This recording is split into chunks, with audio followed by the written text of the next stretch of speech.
Hi నమస్తే welcome back to style my YouTube channel. So ఈ రోజు అయితే దేవర ట్రైలర్ చూడడం జరిగింది.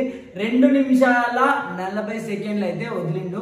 చాలా చాలా సూపర్ అనిపించింది. అన్నిటికంటే డైలాగ్లు మాత్రం ఎన్టీఆర్ వాయిస్ ఓవర్ మాత్రం గుస్ బంప్స్. ఎన్టీఆర్ వాయిస్ ఓవర్స్ ఉంటే మాత్రం పిచ్చెక్కిపోయింది. నందమూరి అభిమానులకు మాత్రం ఈ ట్రైలర్ ఆయనతలకే ఒక 4 మిలియన్ వెళ్ళిపోయింది. సో ఎంత బాగుందంటే అంత బాగుంది. స్టార్టింగ్ ఒక షాట్ మాత్రం హైలైట్, వాటర్ లో డ్రోన్ షాట్ ఇస్తాడు. ఆ షాట్ చూస్తే మాత్రం పిచ్చెక్కిపోవాల్సిందే ఎన్టీఆర్ ఫ్యాన్స్ కి. తర్వాత నెక్స్ట్ వచ్చేసి దీంట్లో సీన్ లా నాకు ఏమనిపించింది అంటే ఎన్టీఆర్ ఒక చోట భయపడుతున్నాడు, ఒక చోట ధైర్యం చేస్తున్నాడు, ఒక చోట చంపేస్తున్నాడు. అసలు ఏంది దేవర కథ, ఏంది దేవర కథ గురించి ఇవన్నీ ఏంది అనేది కొన్ని థాట్స్ అయితే వచ్చినాయి. సినిమాని అయితే ఎవ్వరు అంచనా అయితే వేయలేరు. సినిమా మాత్రం చాలా మిరాకిల్ ఉంటుంది. కొత్త సీన్లు కొత్తవి.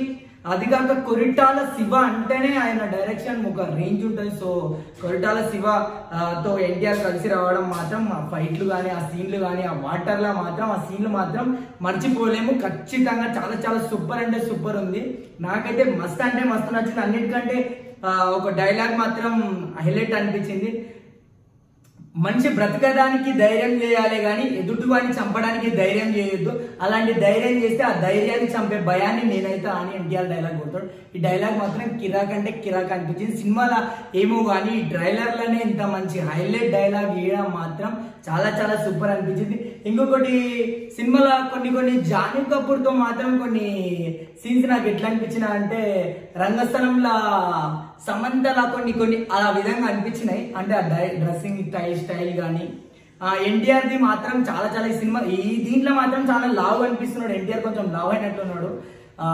మొత్తానికి అయితే సినిమా ఏమో కానీ ట్రైలర్ కే 2 నిమిషాల 40 సెకండ్లకి అసలు గుస్ బంప్స్ అంటే గుస్ బంప్స్ చూసే కొద్దీ మళ్ళీ చూడాలనిపించి ఒక ఎన్నిసార్లు చూసినా నిజంగా ఈ ట్రైలర్ అసలు ఏంది కథ ఏంది అని. ప్రకాష్ రాజ్ కూడా కొన్ని చోట్ల వాయిస్ ఓవర్ ఇచ్చినట్లు అనిపించింది.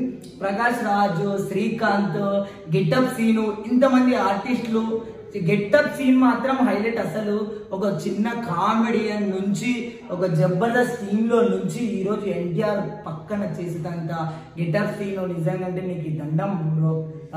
చిన్న రేంజ్ నుంచి ఆడి వరకు ఎదగడం అంటే చాలా గ్రేట్.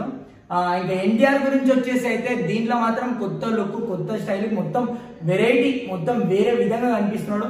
సినిమా మాత్రం దేవర కథ తెలుసుకోవాలంటే చాలా ఉంది.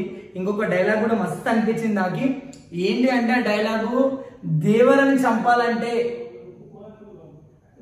సమయం ఒక్కటే కాదు, దేవరని చంపాలంటే సమయం ఒక్కటే కాదు, సమయంతో పాటు సంపదంత పదునైన ఆయుధం కూడా కావాలి దేవరని చంపాలంటే.